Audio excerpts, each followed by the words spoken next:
어제 설교를 준비하다가 재미있는 거 하나를 보았습니다. 사진 하나 준비했는데요. 지금 뜨나요? 예. 예, 지금 저희가 이 시스템 바꾼 지 얼마 안 됐는데 거기다가 컴퓨터도 이렇게 시스템을 바꿔가지고요. 조금 잘 안 맞는 것 같아요. 제가 그냥 얘기로만 드리겠습니다. 어느 사진을 봤는데요. 그 사진은 뭐냐면 저희 요즘 이제 스마트폰으로 이렇게 카카오톡 그런 걸 하잖아요. 그런 내용이었습니다. 아버지가 아들한테 보낸 내용을 이제 아들이 이제 또 아빠한테 응답한 그 내용을 이제 아들의 사진 이 스마트폰에 전화기에 있는 것을 이제 사진을 찍어서 보낸 거죠. 이제 띄워놨는데 내용은 이것입니다. 아버지가 이제 아들을 사랑했던 것 같아요. 그래서 아버지가 이렇게 보냅니다. 아들아, 오늘 엄마 생신이다. 이렇게 인사드리렴 이렇게 보냈습니다. 그 다음 칸에 보니까 이제 아들이 몇 분 후에 아빠한테 응답을 합니다. 아빠, 오늘 엄마 생신 아니래요. 그랬더니 좀 이따 또 얘기를 합니다. 또 보냈습니다. 아들이 아빠, 엄마한테 혼났어요. 그랬더니 그 다음에 이제 마지막으로 아버지가 또 응답을 합니다. 미안하다. 아빠도 엄마한테 이게 조금 과한 표현이지만 그대로 한다면 어느 년 생일이냐고 이렇게 혼났다 이렇게 다 응답이 왔다는 것입니다. 그렇죠? 남편이 아무리 무심해도 와이프 안에 요즘 뭐 음력도 잘 세지 않는데 모른다 그러면은 이거 진짜 어느 여자 생일을 갖다 댄 거냐 이렇게 혼날 수도 있겠죠. 아버지가 아들을 사랑해서 엄마의 생일을 잊어먹지 말라고 도와줬지만 잘못 도와줘가지고 오히려 화가 된 케이스가 될 수 있습니다. 오늘 본문도 어떻게 보면 아버지가 아들을 향한 사랑의 표현을 담고 있습니다. 그 사랑의 표현은 굉장합니다. 근데 그 사랑의 표현이 정말 정당한 것인가, 아버지가 엉터리로 가르쳐줘서 오히려 화를 이끄는 것처럼 그렇지 못한 사랑의 표현인가를 우리가 좀 이해하는 것이 필요하지 않을까 생각을 합니다. 결론적으로 얘기한다면 저희들이 좀 긴장하고 들을 내용입니다. 사실은 굉장한 아버지의 사랑이 담겨져 있기 때문에 그렇습니다. 좀 설명을 드리도록 할게요. 다윗 임금이 아버지이고 아들이 압살롬입니다. 압살롬이 반역을 하죠. 그래서 아버지를 죽이려고 쫓아다니고 아버지는 갑작스럽게 반역을 당해서 도성을 버리고 도망을 간 상태입니다. 이제는 사실은 두 사람이 공존할 수 있는 상황이 아닙니다. 누군가 한 명은 죽어야 되는 상황입니다. 드디어 이제 목숨을 걸고 양쪽의 군대를 모아서 전투를 벌이게 됩니다. 수적으로 압도적으로 아들의 쪽이 많았겠지요. 12지파 대부분이 아들을 지지했기 때문에 그렇습니다. 다윗의 쪽에는 주로 다윗과 더불어 평생 싸웠던 사병들이 아마 주로 다윗의 편에 있었을 것입니다. 근데 이제 드디어 싸움을 벌이게 되는데요. 전투에 나가는 이 병사들을 향해서 다윗이 연설을 합니다. 내가 너희들과 함께 갈까 한다 했더니 병사들이 뭐라고 하죠? 아닙니다, 임금님, 당신이 갈 이유가 없습니다. 우리끼리 가겠습니다. 이렇게 얘기를 합니다. 가면 오히려 더 짐이 된다는 거죠. 그래서 이제 다윗은 남겨두고요, 자기들끼리 간다고 합니다. 좋다 이거죠. 그러면서 한 가지 부탁을 합니다. 너희들 가서 꼭 이겨라. 죽을 각오로 싸워라. 너희들 이기면 내가 큰 상을 준다. 이런 얘기하지 않습니다. 뭐 얘기가 기록되어 있죠? 너희들이 가면 압살롬, 내 아들 압살롬을 좀 불쌍히 여겨다오. 이렇게 부탁을 합니다. 그 얘기는 뭐예요? 내 아들 압살롬을 너희들이 죽이지 말아다오. 살려주렴. 이렇게 부탁을 하는 거죠. 여러분, 지금 반란군이 더 우세한 상황이고요, 지금 자기들은 쫓겨난 상태예요. 이제 가서 한판 붙으면 죽느냐 사느냐의 문제입니다. 여기에 누구를 좀 살려주고 봐줄 여유가 있습니까? 죽기 살기로 싸워야 이길까 말까는 싸움입니다. 아무리 이쪽에 전투의 경험이 많고 저쪽은 그냥 이렇게 똘똘 뭉친 군대는 아니라 할지라도 그냥 다른 이야기입니다. 그럼에도 불구하고 다윗이 그 아들을 살려달라는 이야기, 군대 사기가 어땠을까요? 올라갔을까요? 내려갔을까요? 그것도 좋아요. 그 다음에 이제 불행하게도 아들이 죽었습니다. 그래서 18장 마지막 절하고 19장 첫째 절부터 이렇게 보면은 연결해가지고 다윗이 자기 아들 압살롬이 죽었을 때 어떻게 반응했는가를 저희들에게 보여줍니다. 근데 그 반응을 어떻게 하냐면, 압살롬이 죽었다는 얘기를 듣고서 그냥 죽었나 보다 안타깝게 생각하는 것이 아니고, 압살롬이 죽은 것 때문에 굉장히 마음 아파하면서 울고 또 우는 그런 모습을 보여줍니다. 그래서 제가 찾아 읽지는 않겠지만 여러분 나중에 한번 찾아보세요. 압살롬이 죽은 것 때문에 다윗이 너무 우니까 사람들이 하도 민망해가지고, 병사들이요, 전쟁에서 승리하고 온 병사들임에도 불구하고 그냥 왕이 너무 슬퍼하니까 민망해가지고 마치 패잔병들이 집으로 돌아온 것처럼 조심조심 들어왔다라는 기록이 남아 있습니다. 나중엔 사람들이 너무 그냥 민망해가지고 요압이 찾아가가지고, 그러면 임금님, 당신은 우리가 다 죽고 당신의 아들 압살롬이 살기를 원했습니까? 그랬어야 당신이 기뻐했겠습니까? 라고 따지듯이 묻기도 합니다. 그만큼 지금 이 다윗은 아들을 살리고 싶기도 하고, 또 아들이 죽은 다음에 정말로 슬퍼하는 모습을 보여줍니다. 왜 그랬을까요? 왜 아들을 살려달라고 부탁을 했고, 왜 아들이 죽었을 때 그렇게 슬퍼했을까요? 다윗이 나이가 좀 있으니까 이 분별력을 잃어버려가지고 그랬을까요? 아니면 무엇이 옳고 그른 것을 판단하지 못해서 그랬을까요? 아니면 그저 그냥 아들, 그냥 그 이쁜 아들에 완전히 빠져가지고 다른 거 다 그냥 사리 분별할 수 없는 그런, 그냥 너무 그냥 아들한테만 이렇게 웃는 그런 아버지였기 때문에 그랬을까요? 아니요, 그렇지 않습니다. 다윗의 삶을 보면 그가 얼마나 냉정한 사람이고, 나중에 가서도 그 판단력이 또 발휘돼야 될 때는 잘 발휘하는 것을 볼 때, 그가 이렇게 사리가 지금 분별력을 잃어버려서 엉터리로 하고 있다는 것으로는 저희가 이해할 수 없습니다. 그러면 이유가 무엇일까요? 어떻게 저희들이 다윗이 왜 아들을 살려달라고 부탁을 했고, 아들이 죽었을 때 자기 쪽 병사들이 민망해할 정도로 그렇게 슬피 울었을까요? 그 이유를 저희들이 좀 알아보고 싶습니다. 그것이 굉장히 중요한 부분이기 때문에 그렇습니다. 첫 번째는요, 이게 이제 가장 기본적인 것일 수 있는데요, 다윗은 너무 큰 죄를 용서를 받은 경험이 있는 사람이에요. 그죠? 남의 여인과 바람을 피웠고요, 간음을 했고, 그 남편을 죽이는 일, 정말 죽을 수밖에 없는 죄인이 바로 다윗입니다. 10계명에 2계명이나 되는 계명을 어겼죠. 최소한 사실은 1계명도 어긴 것과 마찬가지죠. 그런데 하나님께서 어떻게 그를 내치지도 않으시고 죽이지도 않으셨어요. 물론 그가 11년 동안이라는 호된 아주 고통의 시간을 받았지만, 그럼에도 불구하고 그를 하나님께서 용서해 주셨습니다. 그러니까 너무나 큰 용서를 경험했기 때문에 그 다음엔 다른 사람도 용서해 주고 싶은 마음이 자연스럽게 있는 거예요. 그러니까 압살롬이 굳이 아들이 아니라 할지라도 그를 용서해 주고 싶은 마음이 있는 거예요. 그래서 나중에 보면 여러분 이제 계속 묵상하시지만, 이 반란군의 우두머리가 자기 아들이면 그 군대의 총사령관 격인 아마사라는 장군이 있습니다. 근데 그 아마사를 향해서도 다윗이 용서를 해주고요, 그에게 약속하는 것이 있습니다. 뭘 약속하냐면, 너 지금 우리 군대의 총사령관은 요압이지만 요압 다음엔 네가 그를 계승해서 총사령관이 될 거야, 걱정하지 마, 이런 식으로 그를 품어주는 것을 보게 됩니다. 물론 저희들이 정치적으로 이해해서 얼마든지 그럴 수 있지 않을까 할 수 있지만, 그러나 그건 정치적인 것을 뛰어넘어서 진정으로 그를 용서해주고 품어주고 싶은 마음이 담겨 있는 것을 보게 됩니다. 이유가 어디 있다고요? 아까 얘기했듯이 다른 데 있지 않아요. 다윗이 자기는 정말 그들보다 더 악한 죄를 졌음에도 불구하고 하나님이 용서해 주셨단 말이에요. 그 용서의 기쁨을 알기 때문에 그런 거예요. 우리 이제 한번 성경 한 군데 찾아서 보도록 하겠습니다. 마태복음 18장 한번 볼까요?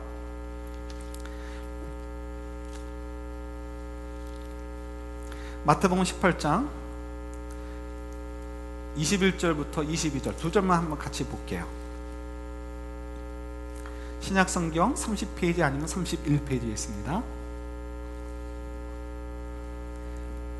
같이 받을까요?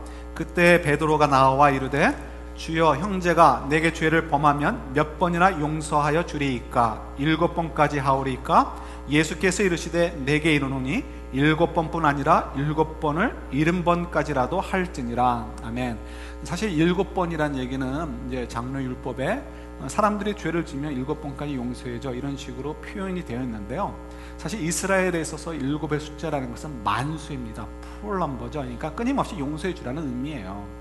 근데 어쨌든 간에 베드로가 예수님께 묻죠. 몇 번이나 용서해 줄까요? 우리 이 전통에는 7번, 율법에는 7번 용서해 주라고 했는데요, 예수님은 그걸 좀 더 아주 강력하게 얘기하시죠. 70번에 7번이라도 용서해 주렴. 이게 우리에게 부담이 됩니다. 우리 지난주에도 묵상했지만, 예수님이 자꾸 말도 안 되는 얘기를 우리에게 부탁을 하셔가지고 말씀하셔서 우리로 하여금 참 마음에 부담이 되게 하시는 것 같아요. 그죠? 지난주에도 계속 묵상했듯이 우리 산상수훈 생각해 보세요. 한쪽 뺨을 맞았는데 어느 날 뺨도 갖다 대라. 이거 어떻게 우리가 살아요? 속옷 달라 그러는데 겉옷까진 벗어줘라. 오리 가자 그러면 심리까진 가져와라. 우리가 이렇게 살수록 못하잖아요. 그래서 어떤 사람들은, 학자들 가운데 그런 학자들도 있어요. 산상수훈, 이제 마태복음 5장부터 7장까지 내용이죠. 그 말씀들은 이 땅에서 우리에게 지키라고 주신 말씀이 아니고 천국에 가면 그와 같은 삶을 살 것이다 라고 가르쳐 주시는 것이다 라고 얘기를 합니다. 왜 그렇게 해석을 해요? 이 땅은 도대체 그렇게 살 수가 없을 것 같으니까. 마음으로만 미워해도 살인하는 거고, 마음으로만 간음해도 간음하는 것이다. 이거 우리가 어떻게 살란 얘기예요, 그죠? 정말 너무너무 우리에게 양심에 찔림만 주고 우리를 너무 그냥 이 죄책감에 빠져들이게 하는 것 같아요. 그래서 사람들이 그렇게까지 해석을 하는 거죠. 그러나 그 토럴리 완전히 잘못된 이야기죠. 그렇지 않습니다. 우리가 여러 번 묵상했듯이 이 땅에서 그렇게 살아야 되는 거예요. 자, 오늘 또 그 얘기를 할 수는 없으니까 오늘 요 이제 마태복음 18장 용서에 대한 얘기를 가지고 좀 살펴볼까 합니다. 예수님께서 또 우리에게 부담 주시는 말씀을 주셔요. 70번에 7번. 야, 이거 2번 용서해주고 3번 용서해주는 그것도 자식도 그렇게 하기 힘든데 하물며 어떻게 70번에 7번까지 용서해줘? 원수를 어떻게 사랑해줘? 이 당연한 거 아니겠어요? 그럼 우리가 이 말씀을 믿지 못하면 아예 믿질 말든지, 믿으면 한번 끝까지 한번 믿어보든지, 말씀은 그대로 되니까 한번 추적을 해보자는 거예요. 왜 그럴까? 그래서 그 답이, 그 이유가 어디서 나오냐면 23절 이후부터 나옵니다. 간단하게 얘기하면 그거예요. 여러분 잘 아시는 비유죠. 왕에게 신하가 있습니다. 신하가 왕에게 1만 달란트를 빌렸어요. 요즘 환산하면 수백억이 넘는 액수입니다. 그래서 이제 이 큰 돈을 빌렸는데, 왕이 보니까 이 신하가 맨날 자기 눈치만 보면 살아요. 근데 알아보니까 신하가 갚을 능력이 없어요. 그러니까 왕이 불쌍해가지고, 야, 너 그거 탕감해 줄 테니까 좀 이제 좀 자유롭게 좀 살아라. 이렇게 이제 격려를 해줬습니다. 신하가 신나가지고 나왔는데요. 마침 지나가다가 자기에게 100데나리온 빚을 진 동료를 만난 거예요. 100데나리온은 한 1000불쯤 된다고 할까요? 수백억의 그 탕감을 받았으면 한 100만 원 정도, 뭐 1000달러 정도 이렇게 빚진 친구 있으면 얼마나 기쁨으로, 야, 너도 탕감해 줄게, 야, 너도 좀 자유롭게 살아, 이렇게 됐을 거 아니에요. 그런데 자기를 보면서 슬금슬금 피하는 그 사람을 굳이 잡아다가 너 어떻게 된 거 하다가 못 갚겠다고 하니까, 시간을 좀 더 달라고 하니까 어떻게 해요? 요즘 무서운 얘기들 있죠. 너 장기라도 뽑아서 팔아, 이런 식으로 그걸 갖다가 그냥 강제로 교도소에 갖다 집어넣은 거예요. 그러니까 이 소식을 들은 왕이 어떻게 해요? 이건 용서할 수 없는 거죠. 자기가 그만큼이나 큰 죄를 용서해 줬으면 자기 그 동료한테, 다른 사람들에게 그 얼마 안 되는 걸 용서 못 해주냐는 거예요. 이게 예수님의 원리입니다. 이걸 우리가 좀 더 쉽게 이해하려면요, 1만 달란트가 얼마일까, 100데나리온이 얼마일까, 이거 복잡하고 생각할 필요 없어요. 그냥 비율로 생각하시면 돼요. 비율이 어떻게 되냐면요, 6천만 대 1이에요. 6천만 대 1. 여러분 이해되십니까? 내가 누군가를 용서해 주들의 그 무게는요, 나는 너무 크게 느껴지지만 사실은 내가 하나님께로부터 받은 용서에 비하면 몇 분의 1밖에 안 된다고요? 6천만 분의 1밖에 안 되는 거예요. 근데 어떻게 우리가 다른 사람을 용서는 못 해줘요? 그러니까 70번에 7번 용서해 주라는 거는 불가능한 일이에요? 가능한 일이에요? 가능한 일이란 말이에요. 문제는 뭐가 문제예요? 내가 하나님께로부터 얼마나 큰 은혜를 입었는가를 모르기 때문에 문제가 되는 거예요. 비유도 그걸 얘기해 주는 거예요. 그래서 예수님의 얘기는 너희들 몇 번 용서해 줄까 카운트를 생각하지 말라라는 거예요. 너희들이 하나님으로부터 얼마나 큰 용서를 받았는가, 큰 은혜를 입었는가를 안다면, 다른 사람을 여기서 6천만 번의 일을 용서해 주지 못했다면 이건 사람이냐, 이건 사람도 아니니까 다시 하나님께서 그 용서를 거두시고 그가 어떻게 해요? 다시 그 죄책을 가지고 살아야 될 것이다, 이렇게 말씀해 주시는 거죠. 근데 이 말씀은 너무너무 괴로웠어요. 왜요? 저도 이제야 믿음이 생기는 건지 이런 말씀들이 요즘에 와요. 이 가슴이 와요. 야, 나는 정말 복음에 능력이 있는 자인가, 이게 너무너무 가슴에 다가와요. 저도 나름대로 누구를 이렇게 오래 이렇게 마음에 품고 있지 않습니다. 제가 믿음이 좋아서가 아니고 성품상 그래요. 그래서 누가 뭐라 그러더니 쉽게 잊어버립니다. 그리고 그냥 그 사람이 뭐라 그랬는지 그냥 기억도 못하고 또 만나고 그러는데, 근데 그래도 사실 이게 남는 게 있죠. 왜 없겠습니까? 그래도 나름대로 저로서는 난 그래도 좀 이거는 좀 내 스트렝스가 아닌가 생각을 했어요. 그런데 이 말씀을 보니까 아니에요. 여전히 저에게 있어서는 성품상 어떻든 그건 중요한 게 아니고, 이 은혜의 기쁨과 감격이 내가 얼마나 커다란 이 은혜를, 내가 용서를 받은 존재인가에 대한 충분한 이해가 아직도 없어요. 왜 저만이겠습니까? 여러분들도 마찬가지죠. 이건 뭐 이렇게 누구를 책망하거나 뭐 이런 의미가 아니고요, 우리가 정말 예수의 복음이 무엇인가 좀 깊이 생각하자는 거예요. 우리는 여전히 난 그래도 구원의 확신이 있어서 예수님 믿어서 구원 얻었어, 이런 얘기를 하지 마시라고 여러 번 말씀드렸어요. 이거는 우리 스스로 착각이에요. 거듭 말씀드리지만 유대인들은 구원의 확신이라는 단어조차 없었어요. 왜요? 구원의 확신 가지고 얘기할 이유가 없기 때문에. 그들은 태어나서부터 구원받은 백성이고 뭐 구원에 대해서는 의심할 여지가 없기 때문에. 그러나 그들은 어떻다고요? 구원받지 못했어요. 대부분들이, 소수만이 구원을 받았어요. 어떤 사람들만, 그 은혜를 깨달은 사람들만, 그 은혜의 용서의 그 감격을 아는 사람들만 구원을 받았단 말이에요. 그러니까 저희들도 다른 것 가지고 나는 구원의 확신이 있어, 세례받았어, 내가 신앙생활을 몇십 년 했는데 난 죽으면 묘비에 새길 만한 뭐가 있어, 이런 거 가지고 생각하지 마시고요, 내면을 보시고 정말 분명히 확인할 것을 가지고 확인을 해보셔요. 나는 정말 하나님의 은혜를 경험한 사람인가 아닌가? 나는 정말 예수의 그 은혜를 나는 깨달은 사람인가? 그래서 누군가가 나에게 죄를 졌어도 힘들죠, 어렵죠. 그럼에도 불구하고 저 사람이 나한테 죄인지는 내가 하나님께로부터 받은 거에 6천만 분의 1밖에 안 돼. 내가 저에게 베풀 은혜는 내가 하나님께로부터 받은 용서의 6천만 분의 1밖에 안 돼. 이런 마음을 가지고 우리가 품어줄 수 있고 용서해 줄 수 있는가 아닌가를 확인해 보시라는 거예요. 다윗은 그런 면에서 참 자유로웠어요. 왜 자유로워요? 하나님으로부터 그 용서를 받았기 때문에 그래요. 비록 죄를 졌지만 하나님께서 그를 죽이지도 않으셨고 사울처럼 내치지도 않으셨어요. 회개하는 자를 하나님께서 그를 받아주셨기 때문에 그래요. 근데 여러분, 여기서 주의할 것이 있어요. 우리가 영화 미량을 가지고도 여러 번 얘기했지만, 죄 용서를 받았다고 해서 누구에게도 뭐 미안한 마음도 갖지 않고 나 혼자 신났다, 나는 이제 자유인이다, 이런 의미가 아닙니다. 물론 죄 때문에 죽어야 될 것을 용서는 받았어요. 그럼에도 불구하고 갖고 있는 프레셔는 있습니다. 그 프레셔는 뭐예요? 다윗으로 얘기하면은 자기가 가는 바람 피우기 위해서 누가 희생을 했어요? 이 바세바의 가족들이 희생을 당했어요. 그 중에 특히 누가 희생을 당했어요? 남편인 우리아가 말도 안 되는 희생을 당했어요. 그럼 하나님께서 그것 때문에 다윗에게 11년 동안 수많은 피바람이 일어나게 하고, 그 후에도 마찬가지지만 너무너무 힘든 과정을 겪게 하셨지만 그걸로 쌤이 될 수 없죠. 여전히 다윗은 살아있잖아요. 그럼 다윗이 더 책임져야 될 부분이 뭐예요? 우리아를 생각하면서 끝까지 그를 향해서 미안한 마음을 가지고 어떻게 하든지 그의 인생까지도 내가 함께 살아야 되겠다, 내가 더 즐겨야 되겠다가 아니고 하나님이 기뻐하시는 삶, 더 정직하게, 더 책임감을 가지고 인생을 살아야 되겠다, 그런 프레셔는 최소한 가지고 살아야 되는 것이 용서에 포함이 되어 있는 거예요. 그러니까 다윗은 지금 얼마나 진지하게 자기의 삶을 풀어가려고 애를 쓰고 있습니까? 그래서 우리가 볼 수 있는 거죠. 저희가 그걸 잘 이해하셔야 돼요. 근데 이거 참 이해하기가 어렵습니다. 참 제가 이거 고민을 많이 좀 했는데 이거 어떻게 설명을 해드려야 될까? 그래서 조금 비슷한 거 간신히 뽑아왔는데 여러분 잘 좀 지혜롭게 이해해 주시면 좋겠어요. 우리가 책임이 있으면서도 또 그러면서 자유롭다, 이 의미가 무엇인가? 저 일부 예배 박미경 지사님이 이제 나오시잖아요. 이제 우리 박규천 지사님, 사랑하는 아내 박미경 지사님 일부 예배 나오시는데, 작년 봄에 한국을 한 2주 정도 바람 쐬러 나갔다 오신다는 거예요. 여행 삼아 가시는 거죠. 그래서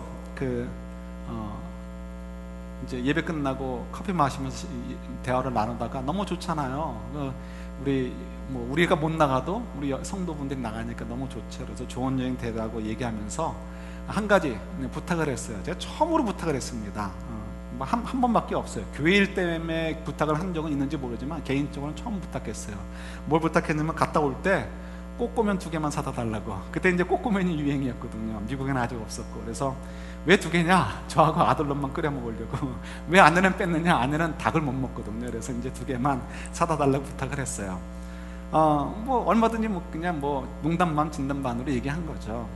그런데 이제 박미경 지사님이 귀국하는 날짜가 연기가 됐다는 거예요. 알고 보니까 이 갑상선에 암이 발견이 돼가지고 수술을 하고 오셔야 될지 모르겠다는 거예요. 그 순간 제 가슴이 얼마나 철렁했겠습니까? 혹시라도 박미영 이사님 미리 알으셨는데 다른 성도분들이나 저에게 부담을 안 주려고 여행 갑니다 라고 하고 나가고는 암 수술 받으려고 하신 건 아닌가, 이런 생각이 드니까 너무 죄송하고 너무 민망하고 너무 창피한 거예요. 그래서 정말 이게 잠이 다 안 올 정도로 너무 민망한 거예요. 근데 나중에 알고 보니까 다행스럽게도 정말 박미영 이사님이 그냥 여행 삼아 나갔는데 하나님의 은혜로 거기서 우연찮게 이 갑상선 암을 미리, 그러니까 조금 했을 때 발견해가지고요, 간단하게 이제 수술하고 치료할 수 있는 길이 열린 거죠. 그래서 다시 이제 귀국하셨다가 다시 나가셔가지고 이제 수술을 받고 오셨죠. 근데 그때 이제 오실 때 꼬꼬면을 정말 사고 오셨어요. 와가지고 주시더라고요. 그래서 이제 그거를 어떻게 했을까요? 맛있게 먹었죠. 왜요? 일단 제 마음이 얼마나 자유로워졌겠어요. 야, 정말 나 정말 이건 너무너무 죄송하고 민망한 일이었다라고 했는데 그게 정말 아니었고, 집사님도 정말 모르는 상태로 나갔던 거였기 때문에 제 마음이 굉장히 자유롭죠. 그러나 뭐가 남아요? 책임은 남아요. 어떤 책임? 앞으로 박미균 집사님 그때 당시에요, 이 수술을 하시고 완치될 때까지 함께 기도하고 함께 마음으로 아파하고 격려해 주는 거, 이건 여전히 책임은 남아있는 거예요. 그러니까 그 프레셔는 여전히 남아있지만, 그러나 제가 그 실수한 부분에 대해서는 그 실수가 아니었다라는 것이 이렇게 밝혀졌으니까 너무 그 마음에 이제 자유함을 누리는 거죠. 그 좀 다른 비유일 수 있지만 여러분 이해되시겠어요? 다윗이 그런 상태인 거예요. 죄 책임에 대해서는 하나님이 이렇게 이제 그 죄에 대해서는 용서를 해주셔서 너무너무 가벼워요. 꼬꾸면 주면 끓여 먹을 만큼 가벼워요. 그러나 뭐가 남아있는 거예요? 함께 병 나을 때까지 기도하고 같이 마음 아파하고 같이 격려하는 것, 그 책임은 남아있는 거예요. 다윗도 마찬가지예요. 우리아 대신에 그가 더 열심히 살아야 되고 더 하나님이 기뻐하시는 삶이 되도록 우리아 목까지 살아야 되는 그 책임감은 이건 말할 수 없는 거예요.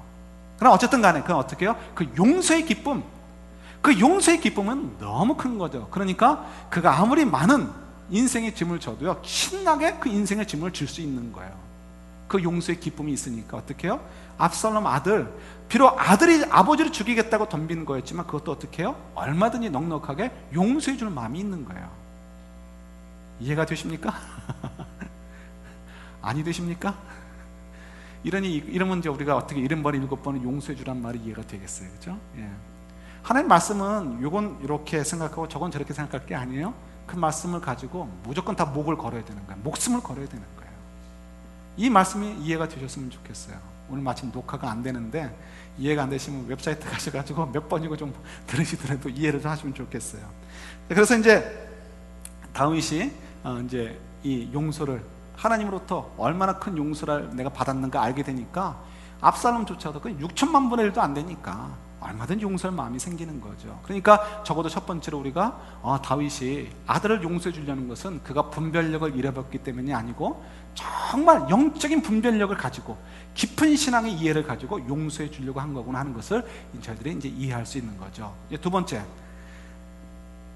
왜 아버지 다윗이 아들 압살롬을 용서해 주고 싶었는가? 그거는요, 자신이 경험한 은혜가 있는 사람은 그 은혜를 꼭 전달하고 싶은 마음이 있기 때문에 그래요. 은혜를 경험한 사람, 그 사람은 그 은혜를 감추고 있을 수가 없습니다. 어떻게든 이 은혜를 좀 나누고 싶고요, 가르쳐주고 싶은 것이 당연한 원리이기 때문에 그렇습니다. 성경 한 군데 더 찾아볼까요? 마가복음이요, 7장.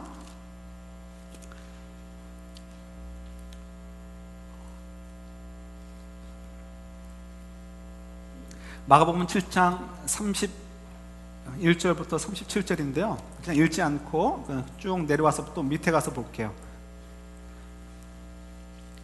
34절부터 37절까지만 보겠습니다. 한 절씩 교독할까요? 하늘을 우러러 탄식하시며 그에게 이르시되 에바다 하시니 이는 열리라는 뜻이라. 그의 귀가 열리고 혀가 맺힌 것이 곧 풀려 말이 분명하여졌더라. 예수께서 그들에게 경고하사 아무에게도 이르지 말라 하시되 경고하실수록 그들이 더욱 널리 전파하니 사람들이 심히 놀라 이르되 그가 모든 것을 잘하였도다. 못 듣는 사람도 듣게 하고 말 못하는 사람도 말하게 한다 하니라. 아멘. 이제 이것은 예수님께서 한 병자를 고쳐주시는데 귀머거리고 말을 못해요. 이 사람이 말을 못하는 것을 볼 때 귀를 언제 먹었다는 것을 알 수 있어요. 태어나서부터 귀가 들리지 않았다는 것을 알 수가 있습니다. 태어나서부터 귀머거리였으니까 얼마나 천대받았겠어요. 당시에는 핸디캡 그러면 지금처럼 이해를 하지 않고요, 하나님의 저주를 받은 사람, 누구의 죄 때문이든 지주이든 부모의 죄든 누구의 죄 때문에 이렇게 된 것이다라고 이해를 했던, 그렇게 오해를 했던 시대입니다. 그러니까 이 사람이 얼마나 한 맺힌 인생을 살았겠어요. 그런데 예수님을 만나가지고 병이 고쳐지게 됩니다. 그 기쁨, 그 감격 얼마나 클지 상상이 되십니까? 이제는 그는 정상적인 삶을 살 수 있어요. 단지 말하고 듣는 것만이 아니고 사회적으로 정상적인 삶이 되었습니다. 그 은혜, 하나님께서 나를 돌아보시고 세상에 어느 누구도 고칠 수 없는 것을 하나님의 능력으로 고쳐주셨다, 하나님 나에게 은혜를 베풀어 주셨다, 이거는 유대 사회에서 굉장한 센세이션이고, 그리고 얼마나 프라우드한 일입니까? 그러니까 이는 뭐 말할 수 없는 은혜의 감격이 있는 거죠. 그런데 예수님께서 뭐라고 얘기하십니까? 너 그거 어디 가서 떠들지 말라라는 거예요. 너 아직은 얘기할 때가 아니야, 조심해, 말 조심해, 이렇게 얘기를 했습니다. 그런데 어떻습니까? 이 병 고친 자가 자기의 생명의 은인과 마찬가지 예수님의 말씀에 순종하셨나요? 그러지 않았습니다. 예수님께서 신신당부했음에도 불구하고 예수님의 말씀을 어기고 어떻게요? 가는 곳마다 떠들고요, 그 얘기를 듣고 보고 들은 사람들도 가는 곳마다 막 선전을 하고 다니는 그런 상황이 벌어졌습니다. 왜 그랬을까요? 받은 은혜가 크기 때문에 그래요. 그래서 오해할까봐 간단히 조금만 설명을 드리면, 왜 예수님께서 이렇게 어디 가서 떠들지 말라고 얘기했을까요? 이유가 있어요. 크게 두 가지가 있는데요, 그 중에 하나는 이것입니다. 예수님에 대해서 오해를 하는 것을 좀 바로잡기 위해서 그래요. 예수님에 대한 기대가 잘못되면 우리 신앙의 방향이 잘못될 수 있습니다. 오늘날도 마찬가지예요. 예수님 믿어서 부자 될까, 예수님 믿어서 건강할까, 이거는 이게 wrong이에요. That's wrong. 그죠? 우리 예수님을 향해서 기대할 것이 그게 아니에요. 그죠? 그래서 우리가 예수님 믿어도 병이 있고 예수님 믿어도 가난할 수 있습니다. 각자 받은 은사대로 사는 거예요. 어떤 사람은 똑똑한 머리를 주셨으면 그 똑똑한 머리를 가지고 공부 열심히 해서 하나님이 기대하신 대로 자기의 은사를 발휘해서 이 세상 속에 복의 근원의 역할을 감당하면 되는 거예요. 누군가가 성품이 좋아요. 그 사람은 어떻게 해요? 좋은 성품을 가지고 좀 손해보더라도 이 사회가 좀 더 각박하지 않고 좀 더 이렇게 정서적으로 풍요로운 삶이 될 수 있도록, 정적인 사회가 될 수 있도록 그렇게 섬기면 되는 거예요. 이런 각자 각양 은사들이 있습니다. 그래서 우리가 이 각양 은사들을 가지고 또 성령의 그러니까 믿음이 좋아질수록, 하나님 축복해 줄수록 이 은사들이 더 커져서 더 많은 영향력을 끼치고 살다가 주님 앞에 가서 상 받으면 되는 거예요. 근데 오늘 자꾸 유니폼화 해가지고 예수님 믿으면 다 똑같은 유니폼을 입어야 돼요. 똑같은 부자 되고 똑같은 건강한 사람 돼야 돼요. 성경에 없는 걸 자꾸 우리가 이렇게 꿈을 꿔요. 그래서 우리 그러고 보니까 이 문제가 생겨요. 이건 저희들만의 문제가 아니고 예수님 당시도 동일합니다. 그래서 예수님께서 그 유니폼화하는 거를 막으시려고, 너 어디 가서 내가 고쳐줬다는 얘기하지 마, 이렇게 얘기하시는 거예요. 왜요? 사람들이 예수님 보면서 자꾸 병 고쳐주는 분으로 이해할까봐. 이제 대표적인 예가 뭐예요? 마가복음 7장 우리 본문 바로 앞부분에 보면 오병이어의 사건이 있어요. 오병이어의 사건을 보면 이제 너무 놀라운 일이잖아요. 떡 5개와 물고기 2마리로 10,000명이 넘는 사람을 먹고 12광주리가 되는 엄청난 찌꺼기들이 남았어요. 그 사람들이 놀라는 거죠. 야, 이 사람 잡으면 어떻게 해요? 우리가 더 이상 굶을 생각 안 해도 되겠다. 이 사람 잡으면 우리가 로마로부터 해방될 수 있겠다. 그래서 강제로 잡아다가 어떻게 해요? 왕으로 삼으려고 했단 말이에요.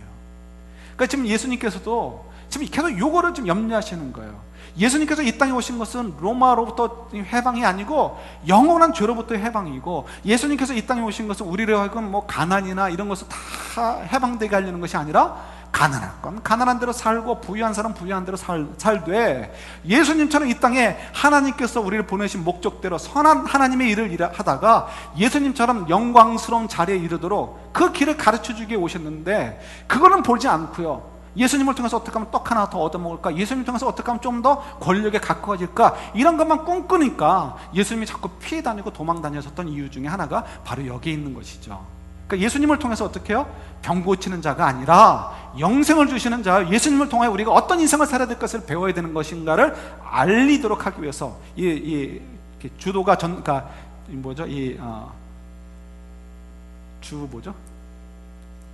주객이 전도되지 않도록, 죄송해요. 주객이 전도되지 않도록 이렇게 예수님께서 이제 피하신 거죠. 또 두 번째 이유가 있어요. 두 번째 이유는 뭐냐면, 아직 예수님이 너무 전국구 스타처럼 너무 드러나가지고요, 그를 envy하는 사람들이, 하는 사람들이, 미워하고 질투하는 사람들이 예수님을 잡아다가 십자가에 달려고 하잖아요. 근데 그럴 때는 아직 아니란 말이죠. 그러니까 그 타이밍도 어떻게 예수님께서 지금 스케줄을 조정하기 위해서 너 좀 조용해라 하고 말씀을 하시는 거예요.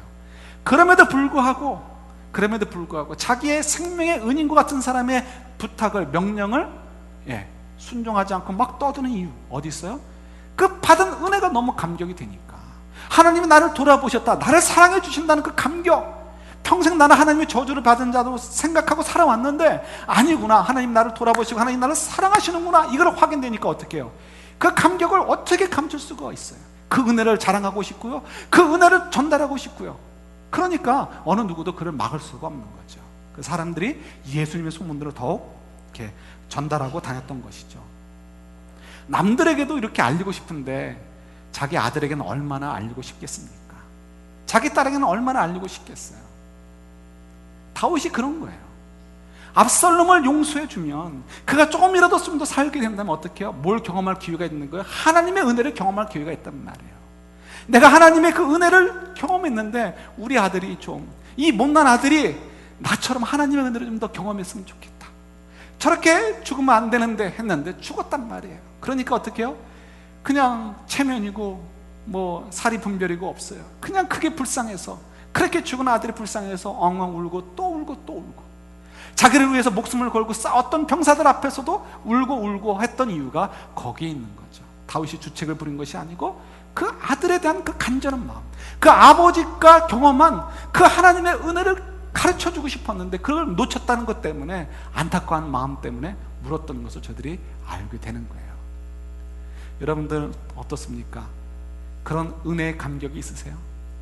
자녀들에게 혹은 부모님들에게 꼭 전하고 싶다라는, 그냥 이거 전하지 않으면 안 될 것 같아서 그 탄식하는 마음이 혹시 있으세요? 없다면 이건 이제 문제가 된다는 거예요. 저도 요즘 아들 키우잖아요. 어떤 때는 이거 어떻게 키우나, 이놈 어떻게 키우나 때문에 조금 더 거짓말 과장하지 않고요, 머리가 하얘질 때가 있어요. 사고를 쳐서가 그런 게 아니고, 얘 이제 얼마 안 있으면 제 품을 떠나잖아요. 지금도 있다고 해서 제 마음대로 되는 건 아니지만 얘가 정말 잘 살아야 되잖아요. 먹고 사는 문제는 걱정하지 않습니다. 얘가 정말 하나님께서 왜 이 땅에 자기를 보내셨는지, 어떻게 살아야지 나중에 하나님 앞에 갔을 때 상 받는 인생인지를 잘 이해하고 그렇게 살도록 해야 되는데, 그러기 위해서는 어떻게 해요? 하나님의 은혜를 그가 정말 잘 알도록 가르쳐야 되는데, 내가 어떻게 하면 그걸 잘 가르칠 수 있을까? 이것 때문에요, 정말 어떤 때는 머리가 하얘져요. 제가 할 수 있는 부분이 한정되어 있기 때문에. 그럼 어떡하죠? 우리 하자는 거 있죠? 하루에도 여러 차례 뭐 하자고 그래요? 우리 능력이 안 될 때는 성령님 도와주세요, 성령님 도와주세요. 이 얘기가 저절로 나오죠. 어떻게 안 나와요? 걔 인생에 달려있는데 성령님 도와주세요, 성령님 도와주세요. 제 아들이 나중에 교회 다닐까 안 다닐까 그 걱정할까요? 그건 걱정도 하지 않습니다. 봉사할까 안 할까 걱정할까요? 성교 나갈까 안 나갈까 걱정할까요? 그런 건 걱정도 하지 않습니다. 그런 게 중요한 게 아니고, 정말 그가 내적으로 하나님의 은혜를 경험하고 깨달아서 그의 인생을 기쁨을 하나님께 드릴 수 있는 그런 존재가 되느냐 안 되느냐, 이건 디프런 스토리이기 때문에 그래요. 그것 때문에 너무너무 아주 간절한 마음으로 정말 성령님 도와주세요 이런 말이 저도 모르게 막 터져 나오는 거죠. 여러분, 정리를 해볼까요? 다른 거 가지고 여러분 절대 판단하지 마십시오. 스스로를요. 여러분 마음속에 여러분들의 원수조차도 70번에 7번까지도 용서해 줄 마음이 있으세요? 없다면 그거 가지고 여러분 씨름을 하십시오. 답이 있다고 그랬어요. 어떤 답? 내가 하나님의 나에게 주신 그 은혜, 그 용서의 크기가 무엇인지를, 그 사정을 잘 이해한다면 나머지 것들은 뭐가 된다고요? 6천만 분의 1밖에 안 된단 말이에요. 이게 복음의 능력입니다. 이게 복음의 생명인 거예요. 이게 없으면 다 우리는 껍데기인 거예요. 우리 문제가 있는 거예요. 이 문제를 가지고 씨름하자는 것입니다. 누가 도와주셔요? 우리 안에 거하시는 성령님이 도와주셔요. 우리 능력으로 되지 않아요. 성령의 능력으로 되어주십니다. 그 다음에 어떻게 해요? 그 은혜가 너무 커지니까 용서할 수 있고요. 그 다음에 어떻게 해요? 이 은혜를 알려주고 싶어서 너무너무 간절한 마음을 가지고요, 자녀들에게도 쏟아 부어줄 것이고, 또 우리 부모님들에게도 쏟아 부어줄 것이고, 또 다른 사람들을 향해서도 어떻게 이 은혜를 나눠주고 싶어서 감당할 수 없는, 주체할 수 없는 그 감격을 가지고 우리가 다가갈 수 있지 않겠습니까? 이것이 믿음의 능력인 거예요. 이것이 다윗의 마음이기도 했던 것입니다. 바라긴 여러분, 오늘 마더스데이, 어버이 주일이에요. 우리가 어떤 어버이가 되기를 원하십니까? 제가 오늘 칼럼도 적어놨지만 저는 깜짝 놀랐어요. 10여 년 전에 남가주 있을 때에도 기러기 가족들이 많이 있었습니다. 그래도 이렇게 많은지 몰랐어요. 지금은 이게 5월 10일 날 통계청에서, 한국의 통계청에서 통계를 낸 걸 보니까요, 자녀들이 아내와 함께 해외에서 공부하는, 조기 유학하는 기러기 가정이 무려 20-30만 가정이나 된다는 거예요. 대한민국 인구가 얼마나 됩니까? 그 연령대에 몇 가정이 있는지 모르지만 20-30만 가정이 나와 있다는 거예요. 그러니까 적어도 30-40만 명의 아이들이 지금 조기 유학으로 나와 있고요. 그 유학 갈 수 있는 나이대의 아이들이, 초등학생, 중고등학생들이요. 그리고 30만 명의 아내들이 어떻게 지금 나와 있다는 거예요. 야, 놀라웠습니다. 옛날에는 부자들만의 문제인데 지금은 이 필리핀이나 이런 곳에도 갈 수 있기 때문에 이 중산층의 문제이기도 하다는 거예요. 그래서 어느 가정의 얘기가 나왔는데요, 그 가정에 아버지가 중소기업을 다니시는데요, 연봉이 4천만 원이래요. 그러니까 4만 달러 정도밖에 안 되는 거죠. 그런데 매달 300만 원을 필리핀에 나가 있는 가족들에게 송금을 한다고 합니다. 300만 원. 그러니까 이제 두 딸하고 아내가 나가 있는데 그렇게 보내는 거죠. 그리고는 자기는 매일 라면 끓여 먹고 아니면 인스턴트 음식만 먹는다는 거예요. 근데 너무 외로우니까 한 번은 이제 비행기를 타고 보러 갔겠죠. 뭐 배 타고 갔겠습니까? 비행기 타고 갔겠죠. 그랬더니 뭐 와이프가 얘기했겠죠. 뭐 하러 왔어? 비행기 값 있으면 그냥 붙이지. 이렇게 얘기를 했다는 거예요. 이건 뭐 이렇게 누구를 뭐 손가락질할 문제가 아니에요. 그냥 그런 상황인 거예요. 그러니까 얼마나 힘들면 또 아내도 그 얘기를 했겠고, 또 남편은 또 얼마나 외로웠으면 또 보러 가고 싶었겠어요. 그렇게 자라가지고는 아이들은 아버지의 사랑을 알까요? 모르죠. 아버지가 영향 줄 것이 있을까요? 전혀 없죠. 그냥 영어 학원 보낸 거예요. 부부 관계도 어떻게 할까요? 소원해 줄 수밖에 없는 거죠. 예, 이런 게 이제 기러기 가정의 아픔이죠. 우리가 이걸 가지고 판단하기는 어렵습니다. 왜냐하면 저희들은 미국에 살고 있기 때문에 오죽하면 기러기 가정들이 생길까, 이걸 이해를 못해요. 저희는 할 수가 없습니다. 그 신발에 들어갈 수 없기 때문에. 그러나 저희들이 이거는 한 가지는 알 수 있어요. 기러기 가족들이 갖는 그 아픔이 얼마나 클까, 이거는 우리가 조금은 이해할 수 있을 것 같아요. 여러분, 저희들은 어떨까요? 우린 부모님들과 함께 살고 있거나 자녀들과 함께 살고 있어요. 근데 혹시 우리들은 함께 살면서도 기러기 가족은 아닐까요? 어떤 면에서, 예, 비록 같이 있지만 대화가 되지 않아요. 특히 아이들과 혹은 부모님들과 하면서 그냥 사회적인 대화는 될런지 모르지만 영적인 대화가 단절되어 있다면 뭐예요? 그건 기러기 가족만도 못한 거예요. 외로움조차도 못 느끼고 있잖아요, 어떤 경우는. 여러분 자녀들에게, 여러분 부모님들에게 여러분들이 정말 하나님께 주신 그 은혜를 나누고 싶지 못한다면, 그래서 실제로 그걸 나누지 못한다면 뭐예요? 우리는 사실은 기러기 가족이나 뭐 다른 면이 없는 거예요. 똑같은 거예요. 그러면서 우리 오늘 이 가정의 달을 맞이하고 또 마더스데이를 맞이하면서 나는 기러기 가족은 아닌가 한번 돌아보실 수 있으면 좋겠어요. 특히 칼럼에도 적어놨지만 정말 세상은 뭐 돈으로 다 할 수 있는 시대가 세상이 아니잖아요. 모든 거 뭐 돈으로 할 수 있으면 좋게요. 돈만 벌면 되니까. 그게 아니잖아요. 근데 정말 우리 사랑하는 자녀들이나 부모님들에게 우리가 베풀 수 있는 최선의 사랑의 표현, 또 주님께서 우리에게 요구하시는 가장 큰 것이 뭐예요? 우리에게 주신 그 은혜를 우리가 먼저 좀 키워가고요, 그 은혜, 그 감격을 가지고 어떻게 해요? 이 은혜를 나눠주기를 주님께서 원하신다는 거예요. 이것이 우리가 해줄 수 있는 최선의 사랑의 표현의 방법이고 최고의 선물이라는 것을 이 아침에 다시 한번 확인해 봤으면 좋겠습니다. 그래서 여러분, 오늘 뭐 여러 면으로 여러분 맛있는 것도 함께 식사도 하시고 격려도 하시고, 자녀들이 못 오면 남편이라도 좀 이렇게 여러분 좀 이렇게 격려해 주시고 기뻐해 주세요. 그러나 여러분, 그 속에서 우리가 잊지 않아야 될 거 뭐예요?